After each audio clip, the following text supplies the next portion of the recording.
I honestly think the reason why people read David Deutsch's book and they go, whoa, and they like want to commit their lives to it is because they're atheists having a spiritual experience for the first time.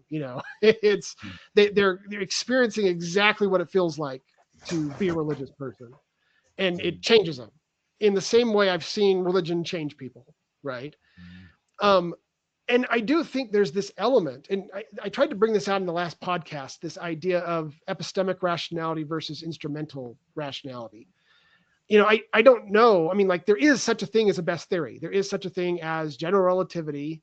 There is no known ways in which Newton's theory is a better theory than general relativity, right? So like we know there is, by the way, mathematically speaking, it's very hard to show that there can be such a thing as a best theory. David Miller has done some excellent work on proving the impossibility of having verisimilitude between two false theories, which is something we will someday talk about on the podcast. And I almost don't care about his finding, even though I accept mathematically that he's correct. Like I know that general relativity is a better theory than Newton's theory. But those are epistemic rationality. There's also this element that I think you just see everywhere of how does this make me feel? How does this integrate my life? How does this help me live my life? Does it feel right to me? And I think sometimes those two just don't match, right? Like maybe someday they'll match.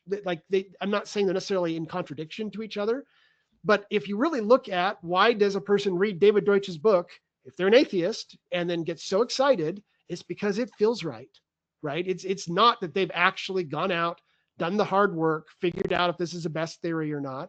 Like almost none of them have. As someone who has done that, like I'll talk with them and they've never read any of the counterpoints or even understand what the criticisms are, right? It just felt right. And so they decided to go with it. And I do think that's just a huge part of just the way things are, right? I don't have a criticism of that.